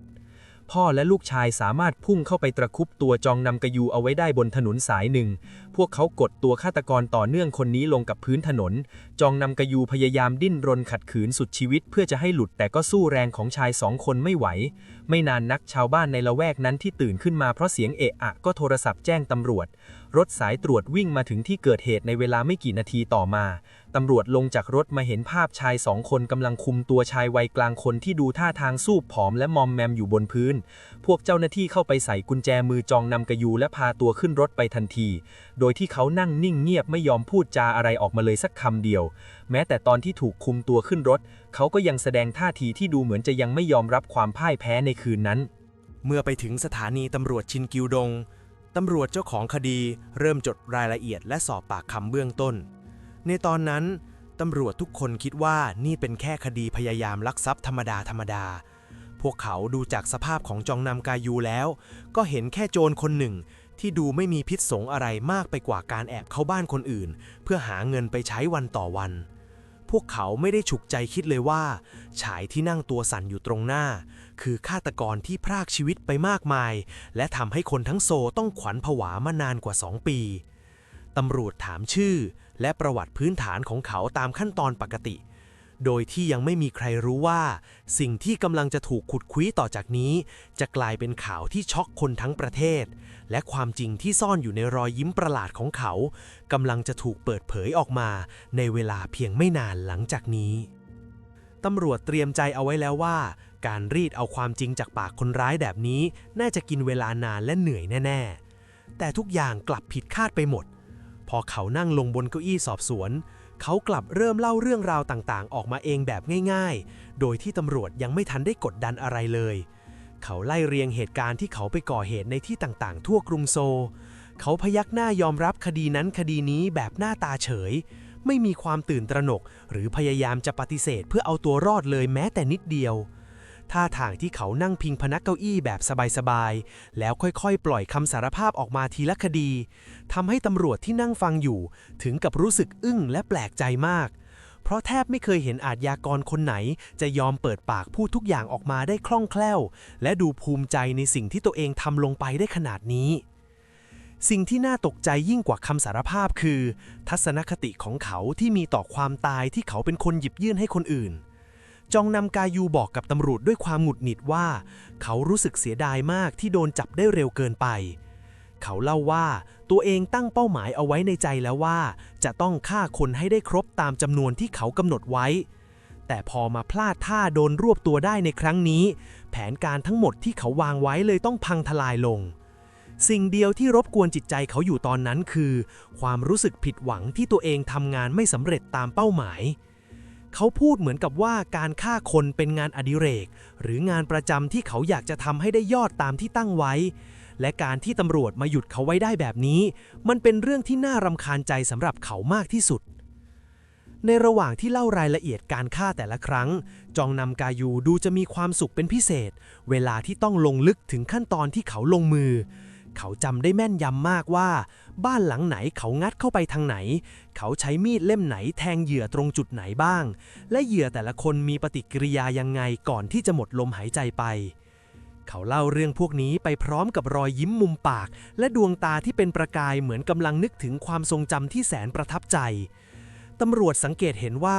เขาไม่ได้แค่จำเหตุการณ์ได้เฉยๆแต่เขาดูเหมือนกำลังย้อนกลับไปดื่มด่ำกับช่วงเวลาเหล่านั้นอีกรอบในหัวของเขาเองข้อมูลที่เขาบอกมามันละเอียดมากจนตำรวจไม่ต้องเดาเลยว่าเขาคือตัวจริงเพราะมีแค่คนที่อยู่ในเหตุการณ์และเป็นคนลงมือเองเท่านั้นที่จะอธิบายทิศทางของบาดแผลและสภาพของที่เกิดเหตุได้ครบขนาดนี้ทุกถ้อยคำที่ออกจากปากเขาเต็มไปด้วยความรื่นรมที่ได้ทำลายชีวิตคนอื่นมีอยู่ช่วงหนึ่งของการสอบสวนที่ทำให้บรรยากาศในห้องเงียบกริบและชวนขนลุกขึ้นมาทันทีเมื่อจองนำกายูเริ่มพูดถึงความรู้สึกตอนที่เขาเห็นเลือดของเหยื่อเขาบอกตำรวจด้วยสีหน้าที่ดูเคลิบเคลิ้มว่ากลิ่นคราบเลือดที่มันคาวฟุ้งกระจายอยู่นั้นสำหรับเขาแล้วมันหอมหวานและเย้ายวนใจมากมันเป็นกลิ่นที่ทำให้เขารู้สึกดีและผ่อนคลายอย่างบอกไม่ถูกทุกครั้งที่เลือดกระเด็นมาโดนตัวหรือได้เห็นสีแดงสดไหลออกมาจากร่างของเหยื่อเขาจะรู้สึกเหมือนได้รับพลังและมีความสุขแบบสุดๆเขามองว่ากลิ่นเลือดพวกนี้คือรางวัลที่เขาคู่ควรได้รับหลังจากที่ต้องเฝ้าคอยและวางแผนอย่างหนักเพื่อเข้าหาเหยื่อคำพูดที่ดูเหมือนคนเสียสตินี้ถูกถ่ายทอดออกมาด้วยน้ำเสียงที่เรียบเฉยและดูปกติมากสำหรับเขาแต่มันกลับทำให้คนฟังรู้สึกได้ถึงความอำมหิตที่ซ่อนอยู่ในตัวผู้ชายคนนี้เพื่อให้แน่ใจว่าคำสารภาพที่พรั่งพรูออกมาไม่ใช่เรื่องแต่งตำรวจจึงเอาหลักฐานทางนิติวิทยาศาสตร์ที่รวบรวมไว้จากที่เกิดเหตุหลายๆแห่งมาตรวจสอบเปรียบเทียบดูอีกครั้งผลปรากฏว่า DNA ที่เก็บได้จากคราบเลือดและร่องรอยต่างๆในคดีฆาตกรรมเก่าๆที่ยังปิดไม่ลงมันดันไปตรงกับ DNA ของจองนำกายูแบบไม่มีผิดเพี้ยนหลักฐานทางวิทยาศาสตร์พวกนี้ช่วยยืนยันและเชื่อมโยงเขาเข้ากับคดีฆาตกรรมต่อเนื่องที่สะเทือนขวัญไปทั่วโซลกว่า13คดีและยังมีคดีพยายามฆ่าอีกหลายรายที่เขายอมรับว่าได้ลงมือทำจริงข้อมูลเหล่านี้ทำให้เห็นภาพชัดเจนว่าในช่วงหลายปีที่ผ่านมาเขาคือเงามืดที่ออกล่าคนบริสุทธิ์ไปทั่วเมืองโดยที่ไม่มีใครจับได้และจำนวนเหยื่อที่มากมายขนาดนี้ก็ยิ่งตอกย้ำว่าเขาเป็นอาชญากรที่อันตรายที่สุดคนหนึ่งเท่าที่เกาหลีใต้เคยเจอมา จากการวิเคราะห์พฤติกรรมและคำสารภาพทั้งหมดที่เขาให้ไว้ทำให้ทั้งตำรวจและนักจิตวิทยาอาชญากรต่างลงความเห็นเหมือนกันว่าจองนำกายูคือประเภทที่เรียกว่าฆาตกรที่ฆ่าเพื่อความสุขโดยเฉพาะเขาไม่ได้ฆ่าเพราะอยากได้เงินทองไม่ได้ฆ่าเพราะความแค้นส่วนตัวและไม่ได้ทำไปเพื่อเรียกร้องความสนใจจากใครแต่เขาทำเพราะเขาสนุกและได้รับความสุขทางจิตใจจากการที่เห็นคนอื่นทรมานและเสียชีวิตลงบันเทิงเพียงอย่างเดียวในชีวิตที่เขาหลงไหลคือการได้ออกล่าและพรากชีวิตคนอื่นไปเรื่อยๆชื่อของเขาจึงกลายเป็นที่จดจำในฐานะฆาตกรต่อเนื่องที่น่ากลัวที่สุดเพราะสำหรับเขาแล้วชีวิตคนอื่นไม่มีค่าอะไรเลยนอกจากเป็นเครื่องมือสร้างความเพลิดเพลินให้ตัวเขาเองเท่านั้นพอบรรยากาศในห้องพิจารณาคดีเริ่มขึ้นทุกสายตาจ้องไปที่จองนำกายูแต่เขากลับไม่มีท่าทีสลดเลยแม้แต่นิดเดียวเขานั่งยืดตัวตรงไม่ยอมก้มหน้าหลบตาใครเหมือนจำเลยคนอื่นที่เคยก่อคดีสะเทือนขวัญมาสายตาของเขาดูว่างเปล่าและเย็นชามากพอมองไปรอบห้องเขาก็ไม่ได้มีท่าทางสำนึกผิดกับสิ่งที่ทำลงไปกับเหยื่อเกือบ30 คนนั้นเลยเขายังคงรักษาท่าทีที่ดูเหมือนคนหยิ่งพยองและไม่ได้มองว่าตัวเองทำผิดร้ายแรงขนาดตอนที่อัยการอ่านรายละเอียดตอนที่เขาบุกเข้าไปฆ่าคนในบ้านเขาก็ยังนั่งฟังด้วยสีหน้าเรียบเฉยบางครั้งเขาก็เผลอยิ้มออกมาที่มุมปากเหมือนกำลังนึกถึงตอนที่เขากำลังลงมืออยู่จริงๆมันทำให้คนในห้องนั้นเริ่มรู้สึกอึดอัดและหวาดกลัวในตัวผู้ชายคนนี้มากขึ้นไปอีกเพราะเขากลายเป็นเหมือนระเบิดเวลาที่ไม่มีใครรู้ว่าจะระเบิดออกมาตอนไหนแม้แต่ตอนที่พยานเดินขึ้นมาให้การเขาก็ยังจ้องหน้าพยานเขม็งช่วงที่กลุ่มญาติของผู้เสียชีวิตเริ่มกลั้นน้ำตาไว้ไม่อยู่และส่งเสียงสะอื้นออกมาจองนำกายูก็ทำในสิ่งที่ทุกคนไม่คาดคิดเขาหันไปจ้องกลุ่มญาติพวกนั้นแล้วเริ่มส่งเสียงตะโกนด่าทออย่างรุนแรงเขาไม่ได้อยู่เฉยๆแต่เขากลับข่มขู่พวกเขากลางศาลเลยว่าถ้าวันไหนเขามีโอกาสหลุดออกไปได้หรือถ้าเขาพ้นโทษออกมาเมื่อไหร่เขาจะตามไปฆ่าทุกคนที่อยู่ในที่นี้ให้หมดเสียงของเขาดังลั่นไปทั่วห้องพิจารณาคดีและเต็มไปด้วยแรงแค้นที่ไม่มีที่มาที่ไปเขาบอกว่าพวกญาติพวกนี้แหละที่เป็นคนทำให้เขาต้องมาตกอยู่ในสภาพนี้การแสดงออกของเขาไม่ได้มีความเป็นมนุษย์หลงเหลืออยู่เลยแม้แต่นิดเดียวมันไม่ใช่แค่การขู่เพื่อเรียกร้องความสนใจแต่น้ำเสียงของเขาดูจริงจังจนคนที่นั่งอยู่ในนั้นพากันขวัญเสียบางคนถึงกับเป็นลมไปเลยเพราะทนรับแรงกดดันและความอำมหิตที่พุ่งออกมาจากตัวเขาไม่ไหวเขายังคงตะคอกใส่ทุกคนด้วยคำหยาบคายและย้ำอยู่ซ้ำๆว่าเขาจำหน้าทุกคนได้หมดแล้วและอย่าหวังว่าจะมีใครรอดพ้นมือเข้าไปได้ถ้าเขาได้กลับมามีอิสระอีกครั้ง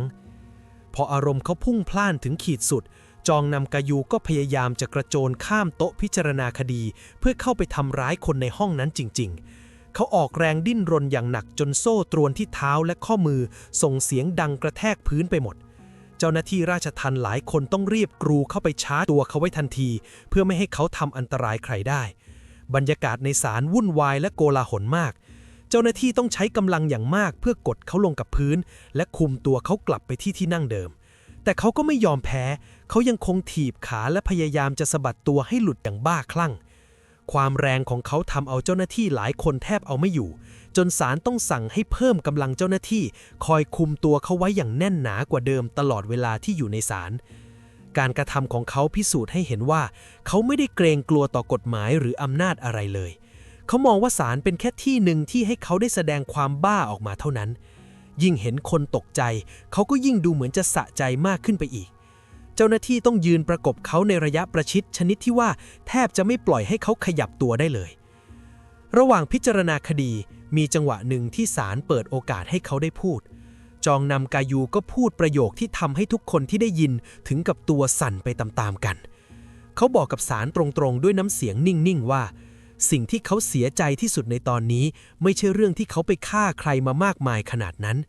แต่เขากลับรู้สึกเสียดายและเสียใจที่เขายังฆ่าคนได้ไม่มากพอตามที่เขาตั้งใจไว้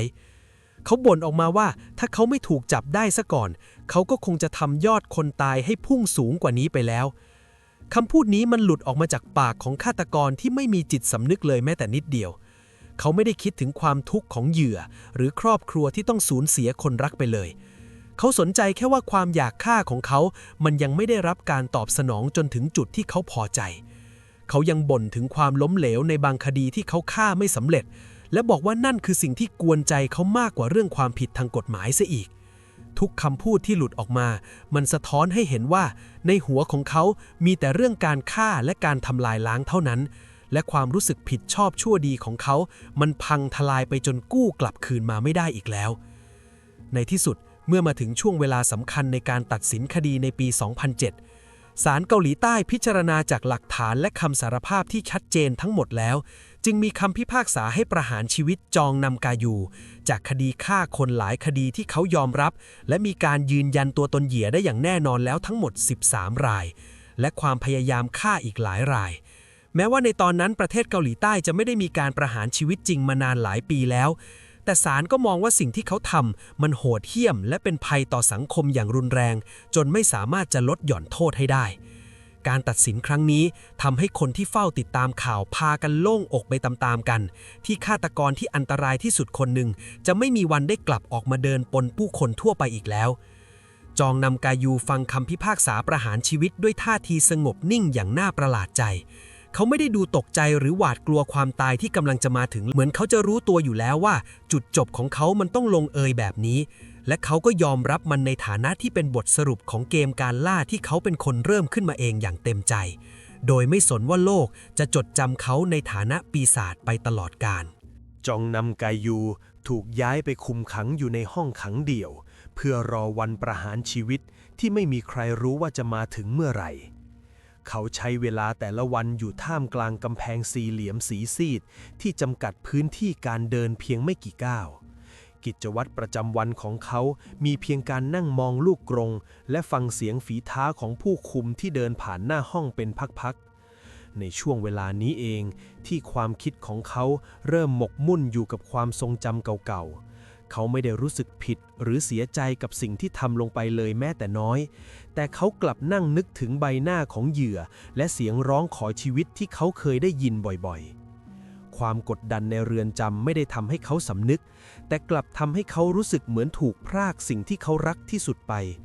เขาเริ่มถอยห่างจากความเป็นมนุษย์มากขึ้นเรื่อยๆสายตาที่เคยมองเหยื่ออย่างบ้าคลั่งตอนอยู่นอกคุกตอนนี้มันกลายเป็นสายตาที่ว่างเปล่าและมองไปข้างหน้าอย่างไม่มีจุดหมายบางครั้งเขาก็ลุกขึ้นเดินวนไปมาในห้องแคบๆเหมือนสัตว์ป่าที่กำลังคลุ้มคลั่งเพราะถูกขังอยู่ในกรงที่เล็กเกินไปสำหรับสัญชาตญาณนักล่าของเขาเริ่มระบายสิ่งที่ค้างอยู่ในใจออกมาเป็นจดหมายและบันทึกส่วนตัวจำนวนมากเนื้อหาในกระดาษเหล่านั้นเขียนพร่ำเพ้อถึงความทุกข์ทรมานที่แสนสาหัสจากการที่เขาไม่สามารถออกไปฆ่าคนได้อีกต่อไปเขาเขียนอธิบายว่าความรู้สึกโหยหาการฆ่ามันรุนแรงจนเขาจะบ้าตายเหมือนคนที่กำลังลงแดงเพราะขาดโภชนาการหรือยาเสพติดอย่างหนักในบันทึกนั้นระบุชัดเจนว่าการที่รัฐบาลเกาหลีใต้ไม่ได้ประหารชีวิตใครจริงๆมานานแล้วทำให้เขาต้องติดอยู่ในคุกนี้ไปจนตายซึ่งสำหรับเขาแล้วมันคือการตกนรกทั้งเป็นที่น่าสะอิดสะเอียนที่สุดเขาเขียนถึงควันที่โชยออกมาจากกองไฟและกลิ่นคาวเลือดที่เคยทำให้เขารู้สึกตื่นตัวด้วยความอาลัยอาวรณ์เหมือนกำลังโหยหาคนรักเก่าที่จากไปเขาบ่นกับตัวเองในบันทึกว่าร่างกายของเขากำลังเหี่ยวเฉาลงไปเรื่อยๆเพราะไม่ได้สูดกลิ่นอายแห่งความตายที่เขามองว่าเป็นพลังงานหลักในการขับเคลื่อนชีวิตของเขาเองจนกระทั่งถึงช่วงเช้ามืดของวันที่ 21 พฤศจิกายน ปี 2009 ในขณะที่ทั้งเรือนจำยังคงเงียบสนิทและผู้คนกำลังหลับไหลผู้คุมที่ออกเดินตรวจตามรอบปกติก็ได้สังเกตเห็นสิ่งผิดปกติในห้องขังของจองนำไกยูเมื่อเขามองลอดผ่านช่องประตูเข้าไปก็พบร่างของจองนำไกยูกำลังดิ้นรนเพื่อจบชีวิตตัวเองเขาใช้พลาสติกที่หาได้ภายในห้องมาถักทอเป็นเชือกชั่วคราวแล้วนำไปผูกกับลูกกรงห้องขังอย่างแน่นหนาผู้คุมรีบไขกุญแจเข้าไปช่วยและดึงร่างของเขาลงมาทันทีสภาพของเขาในตอนนั้นเริ่มเขียวคล้ำและหายใจรวยรินแต่หัวใจก็ยังคงเต้นอยู่เจ้าหน้าที่พบจดหมายลาตายสั้นๆวางอยู่ใกล้ๆซึ่งย้ำเตือนถึงความต้องการที่จะจากโลกนี้ไปเพราะทนรับสภาพที่ไม่ได้ฆ่าใครไม่ไหวอีกต่อไปแล้ว ทีมแพทย์ของเรือนจำรีบทำการกู้ชีพเบื้องต้นก่อนจะนำตัวเขาส่งโรงพยาบาลที่อยู่ใกล้ที่สุดอย่างเร่งด่วนท่ามกลางความวุ่นวายของเจ้าหน้าที่ที่พยายามยื้อชีวิตฆาตกรต่อเนื่องคนนี้เอาไว้เพื่อให้เขาได้อยู่ชดใช้ความผิดตามขั้นตอนกฎหมายแต่ดูเหมือนว่าจองนำไกยูจะตั้งใจแน่วแน่แล้วที่จะไม่ยอมอยู่ให้ใครมาตัดสินเขาอีกต่อไปหลังจากถูกส่งตัวถึงมือหมอได้ไม่นานร่างกายของจองนำกายูก็เริ่มทรุดหนักลงเรื่อยๆอวัยวะหลายส่วนเริ่มทำงานผิดปกติจากการที่สมองขาดอากาศหายใจไปช่วงเวลาหนึ่งจนกระทั่งในวันต่อมาคือวันที่ 22 พฤศจิกายน ปี 2009 เขาก็เสียชีวิตลงอย่างสงบที่โรงพยาบาลด้วยวัยเพียง 40 ปี การตายของเขาไม่ได้นำมาซึ่งความเศร้าโศกเสียใจให้กับใครเลยแม้แต่คนเดียวแม้แต่ญาติพี่น้องของเขาก็ไม่ได้ออกมาแสดงตัวเพื่อรับศพหรือจัดพิธีศพอย่างเป็นทางการปิดตำนานฆาตกรต่อเนื่องที่เคยทำให้คนทั้งโซลไม่กล้าเดินออกจากบ้านตอนกลางคืนไปตลอดกาลและตอนนี้ความตายก็ได้ทำหน้าที่ของมันในการหยุดยั้งความคลั่งแคล้นของเขาลงอย่างถาวรโดยที่เขาไม่ต้องมานั่งกระวนกระวายกับการอยากลงมือฆ่าคนแต่ทำไม่ได้อีกต่อไปแล้วในโลกแห่งความเป็นจริงนี้ก่อนที่จะลมหายใจสุดท้ายจะหมดลงจองนำกายูได้ทิ้งคำพูดและบันทึกที่กลายเป็นหลักฐานความวิปริตที่ชัดเจนที่สุดไว้ให้คนรุ่นหลังได้ศึกษาเขาบอกชัดเจนว่าชีวิตที่ไม่ได้ฆ่าคนนั้นมันไม่มีความหมายอะไรเลยสำหรับเขาการที่ต้องนั่งกินข้าวและนอนหลับไปวันๆโดยไม่ได้เห็นเหยื่อดิ้นรนคือสิ่งที่ฆ่าเขาให้ตายทั้งเป็นไปตั้งนานแล้วเขาเชื่อสุดใจว่าการฆ่าคือเหตุผลเดียวที่ทำให้เขาเกิดมาบนโลกนี้และเมื่อสังคมพรากโอกาสนั้นไปจากการที่เขาถูกจับได้เขาก็ไม่มีความจำเป็นที่จะต้องอยู่ดูโลกที่แสนน่าเบื่อนี้อีกต่อไปคำพูดและบันทึกสุดท้ายของเขาไม่ได้แสดงถึงความสำนึกผิดหรือความเห็นใจต่อเหยื่อแม้เพียงเสี้ยวเดียวแต่มันกลับตอกย้ำว่าลึกๆในใจของเขานั้นไม่มีความเป็นมนุษย์หลงเหลืออยู่เลยแม้แต่นิดเดียวและเขาก็เลือกที่จะทำลายตัวเองทิ้งมากกว่าจะยอมรับความพ่ายแพ้ในห้องขังมืดๆนั้นการจากไปของจองนำกายู